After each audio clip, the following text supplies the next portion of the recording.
S ವಿಚಾರಕ್ಕೆ ಸಂಬಂಧಪಟ್ಟ ಹಾಗೆ ನಮ್ಮ ಜೊತೆಗೆ ದೈವಾರಾಧಕರಾಗಿರುವಂತಹ ತಮ್ಮಣ್ಣ ಶೆಟ್ಟಿ ಅವರು ಸಂಪರ್ಕಕ್ಕೆ ಬಂದಿದ್ದಾರೆ. ತಮ್ಮಣ್ಣ ಶೆಟ್ಟಿ ಅವರೇ ನಮಸ್ತೆ.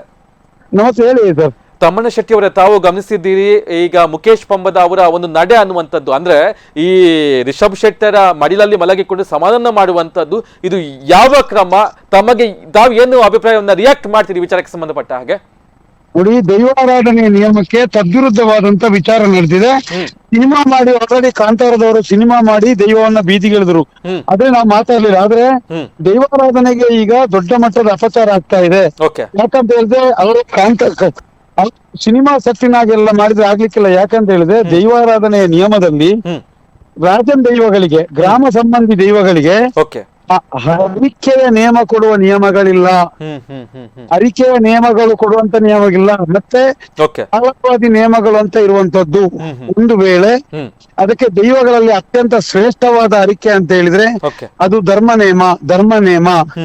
ಅದು ಬಿಟ್ಟರೆ ದೈವಗಳಿಗೆ ಕೊಡುವಂತ, ಗ್ರಾಮ ದೈವಗಳಿಗೆ ಕೊಡುವಂತ ಸೇವೆ ನಿಮಗೆ ವಾಮಂಚಿ ಕಜ್ಜಾಯ, ಅದು ಮತ್ತೆ ನಿಮ್ಗೆ ಪರ್ಬ ತಂಬಿಲ, ನವರಾತ್ರಿ ತಂಬಿಲ, ಪರಕೆಯ ತಂಬಿಲ, ಇಂತ ಒಂದು ಕೊಡುವಂತದ್ದು. ಅರಿಕೆಯ ನೇಮ ಎಂಬುದು ನಿಯಮಗಳಿಲ್ಲ. ಒಂದು ಅದು ತಪ್ಪಿದ್ದಾರೆ. ಇನ್ನೊಂದು ಲೆಕ್ಕಾಚಾರದಲ್ಲಿ ಒಂದು ವೇಳೆ ಅರಿಕೆಯ ನೇಮ ಕೊಡುವುದೇ ಇದ್ದರೆ ಅದು ಈಗ ಆ ಗ್ರಾಮದಲ್ಲಿ ನಡೆದಾಗ ಶ್ರೀ ಮಂಜುನಾಥ ದೇವರ ಕೊಡಿಯೇರಿ ಅಲ್ಲಿ ಮಲರಾಯ ಗ್ರಾಮ ದೈವಕ್ಕೆ ನೇಮ ಆಗಿ ಆ ದೈವದ ಅಪ್ಪಣೆ ಪಡೆದು ಆ ಅಪ್ಪನೆಯ ನಂತರ ಇವರು ನೇಮ ಕೊಡುವಂತದ್ದು. ಇಲ್ಲಿ ಈಗ ಕಂಬಳ ಕೋರಿ ಮತ್ತೆ ಪುದ್ದೋರ ಮಿಚ್ಚಿ ನಡೆಯುವಂತ ಸಮಯ. ಈ ಅಲ್ಲಿಯ ದೇವರುಗಳ ಅಪ್ಪನೆ ಇಲ್ಲದೆ ರಿಷಬ್ ಶೆಟ್ಟಿಗೆ ಸಮಯ ಇದೆ ಅಂತೇಳಿ ದೈವಗಳಿಗೆ ನೇಮ ಕೊಡುವಂತದ್ದು ಸರಿಯಾದ ಕ್ರಮ ಅಲ್ಲ. ಒಟ್ಟಿನಲ್ಲಿ ಮತ್ತೆ ದೈವ ನರ್ತಕ ಅಲ್ಲಿ ಮಾಡಿದಂತ ರೀತಿ ಆ ಒಂದು ಎಣ್ಣೆಯ ಬಟ್ಟಲನ್ನ ತಟ್ಟೆಯನ್ನ ತಲೆಗೆ ಹೊಡ್ಕೊಳ್ಳುದು, ಖಡ್ಗವನ್ನು ದೈವದ ಕರ್ತಲೆಯನ್ನ ಅವರಾಗಿಯೇ ತಂದು ಹೊರಗಡೆ ಅದು ಮಾಡುವಂತದ್ದು, ತೋರಣ ಮುರಿಯುವಂತದ್ದು, ಆ ಪಲ್ಟಿ ಹೊಡೆಯುವಂತದ್ದು, ಇದು ಎಲ್ಲವೂ ದೈವಾರಾಧನೆಯ ನಿಯಮಕ್ಕೆ ತದ್ವಿರುದ್ಧವಾಗಿದೆ, ಅಪಚಾರವಾಗಿದೆ. ಕಾಂತಾರದಿಂದಲೂ ಅಪಚಾರ ಆಗಿದೆ. ಪ್ರಸ್ತುತವಾಗಿ ಈ ಪರಿಸ್ಥಿತಿಯಿಂದಲೂ ನಾವು ಈಗ ಇದು ಎಲ್ಲವೂ ಏನಾಗಿದೆ ಅಂತ ಹೇಳಿದ್ರೆ ಈಗ ದೈವಾರಾಧನೆ ಅಂತ ಹೇಳಿದ್ರೆ ಜನರಿಗೆ ಆಕರ್ಷಣೆ ಮಾಡ್ಲಿಕ್ಕೆ ಈಗಾಗಲೇ ಮೋಸ ಮಾಡಿ ಕಟ್ಟೆಗಿಟ್ಟೆ ತೆಗೆದು ಏನೇನೋ ಉಪದ್ರ ಮಾಡ್ತಾ ಇರ್ತಾರೆ. ಆ ರೀತಿ ಜನರನ್ನ ಆಕರ್ಷಣೆ ಮಾಡ್ಲಿಕ್ಕೆ ರಿಷಬ್ ಶೆಟ್ಟಿಯನ್ನಾಗಿ ಮಾಡ್ಲಿಕ್ಕೆ ಮಾಡಿದಂತ ಒಂದು ವ್ಯಾಪಾರಿ ಮನೋಭಾವದ ಚಿಂತನೆಗಳದು. ಅಂದ್ರೆ ಅದು ದೈವಾರಾಧನೆಗೆ ಕಾಣಿಸ್ತೇವೆ. ಇದನ್ನು ಯಾವುದೇ ಕಾರಣಕ್ಕೂ ದೈವಾರಾಧನೆಗೆ ಅಪಚಾರ ಆಗಿದೆ ಅಂತ ಹೇಳಿದ್ರೆ ಇಲ್ಲಿ ಆಗಿದೆ. ಕಾಂತಾರದಿಂದಾಗಿ ಈಗಾಗಲೇ ಬೀದಿಗೆ ಬಂದಿದೆ, ಗೊತ್ತುಂಟು ನಿಮ್ಗೆ.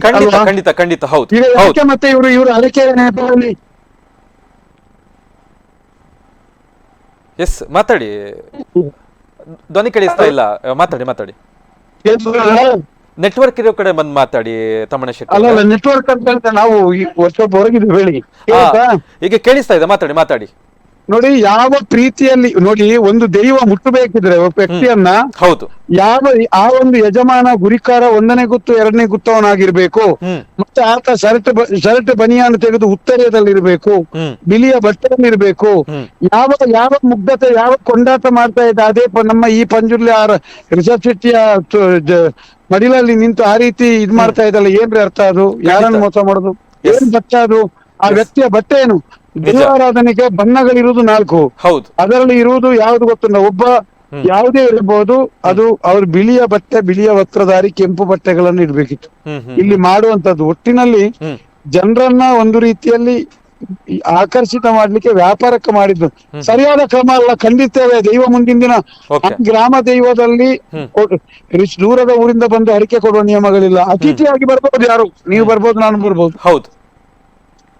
ಗೊತ್ತಾಯ್ತಾ? ಇದು ಅರಿಕೆ ಹೇಳಿದ್ದಲ್ಲ, ಇವರು ಹೇಳಿಸಿದ್ದು ಅಲ್ಲಿ ಇದ್ದವರೆಲ್ಲ.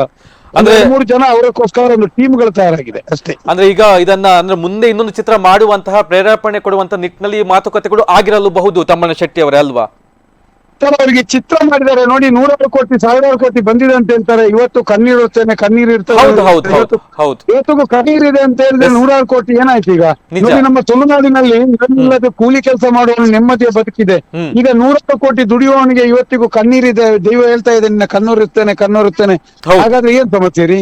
ಹೌದು, ಏನು ಕತೆ ಅಂತ ಹೇಳಿ ಗೊತ್ತಾಗ್ತಾ ಇಲ್ಲ ಎಲ್ಲ ಒಂದು ಕಡೆ ದುಗುಡ ಮತ್ತೆ ಏನೋ ಒಂದು ಸಮಸ್ಯೆ ಇದೆ ಅಂತ ಅರ್ಥ ಅಲ್ವಾ? ಎಸ್, ಯಾಕಂತ ಹೇಳಿದ್ರೆ ಏನೋ ಒಳಗೊಳಗೆ ಸಮಸ್ಯೆಗಳನ್ನ ಅನುಭವಿಸ್ತಾ ಇದ್ದಾರೆ. ಆ ಸಮಸ್ಯೆ ಮುಂದೆ ಇದೆ ಪರಿಹಾರಕ್ಕೆ ಎಲ್ಲ ಕಣ್ಣೀರು ಕಡೆ ಹಾಕ್ತಾ ಆಗಿದೆ. ಇರುವಂತದ್ದು. ಮೊನ್ನೆ ಆದದ್ದು ಆ ಗ್ರಾಮ ದೈವಗಳ ಮತ್ತೆ ತುಳುನಾಡಿನ ದೈವ ಪರಂಪರೆಗೆ ಮಾಡಿದಂತ ಅಪಚಾರ. Okay. ಮತ್ತೆ ಇದರಿಂದ ಖಂಡಿತವಾಗಿ ದೋಷಗಳಿದ್ದೇ ಇದೆ. ಅಲ್ಲ, ಈಗ ಪ್ರಮುಖವಾಗಿ ಕೇಳುವಂತದ್ದು, ಈಗ ನಾನು ಇಲ್ಲಿ ತಮ್ಮಣ್ಣ ಶೆಟ್ಟಿ ಅವರು ನಿಮ್ ಜೊತೆಗೆ ಮಾತನಾಡ್ತಾ ಹೋಗ್ತೇನೆ. ಏನು ವಿಚಾರ ಅಂತ ಹೇಳಿದ್ರೆ, ಈ ಮುಖೇಶ್ ಪಂಬದ ಅವರು ಕೊರಿಯೋಗ್ರಾಫರ್ ರೀತಿಯಲ್ಲಿ ವರ್ತನೆ ಮಾಡ್ತಾರೆ, ಆಕ್ರೋಶ ವ್ಯಕ್ತ ಆಗುತ್ತೆ, ಆದ್ರೂ ಕೂಡ ಬುದ್ಧಿಯನ್ನ ಕಲ್ತಿಲ್ಲ ಅಂತ ಹೇಳಿದ್ರೆ ಮತ್ತದೇ ರೀತಿಯ ಒಂದು ಓವರ್ ಆಕ್ಟಿಂಗ್ ಅನ್ನ ಮಾಡಿದ್ರೆ ಏನ್ ಕತೆ ಇದು? ತುಳುನಾಡಿನ ಅಸ್ಮಿತೆಯನ್ನು ಮಾರಿದವರು, ದೈವಾರಾಧನೆಯ ಅಸ್ಮಿತೆ, ದೈವಾರಾಧನೆಯ ನಂಬಿಕೆಗಳನ್ನ ಮಾರಾಟ ಮಾಡಿದ ವ್ಯಕ್ತಿ ಅವರು. ಗೊತ್ತಾಯ್ತಾ ನಿಮ್ಗೆ? ಓಕೆ.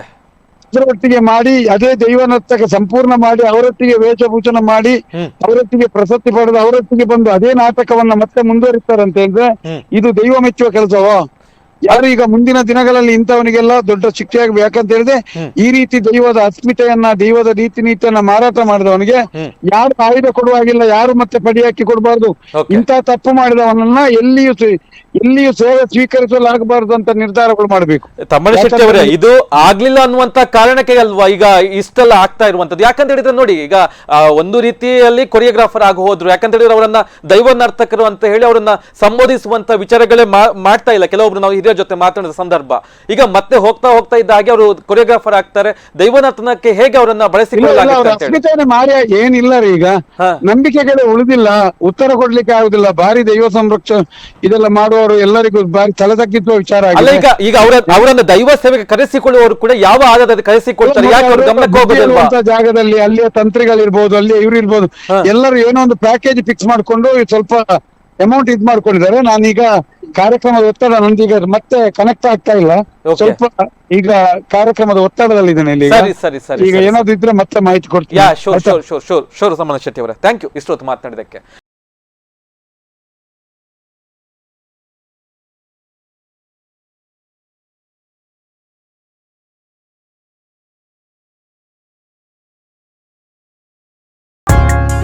ಮೈ ಮನಸ್ಸಿಗೊಪ್ಪುವ ಚಂದದ ಆಭರಣ, ಸಾಂಪ್ರದಾಯಿಕ ಉಡುಗೆಗೆ ಸಾಂಪ್ರದಾಯಿಕ ಚಿನ್ನ, ನಿಮ್ಮನ್ನು ಸದಾ ಹೊಳೆಯುವಂತೆ ಮಾಡುವ ಆಕರ್ಷಕ ವಿನ್ಯಾಸ, ಆಂಟಿಕ್, ಟೆಂಪಲ್ ಡಿಸೈನ್, ಕುಂದನ್ ಆಭರಣ, ಕಲ್ಕತ್, ರಾಜ್ಕೋಟ್ ಡಿಸೈನ್, ಚಿನ್ನ, ಬೆಳ್ಳಿ, ವಜ್ರಾಭರಣಗಳ ಅಮೋಘ ಸಂಗ್ರಹ. ನಿಮ್ಮ ಪ್ರತಿ ಸಂಭ್ರಮವನ್ನ ನಮ್ಮೊಂದಿಗೆ ಹೆಚ್ಚಿಸಿಕೊಳ್ಳಿ. 40 ವರ್ಷಗಳಿಂದ ಗ್ರಾಹಕರ ನಂಬಿಕೆ ಉಳಿಸಿಕೊಂಡ ಸ್ವರ್ಣಾಭರಣ ಮಳಿಗೆ ವಿಎನ್ಆರ್ ಗೋಲ್ಡ್, ಸ್ವರ್ಣಸೌಧ, ರಥಬೀದಿ, ಬಂಟ್ವಾಳ.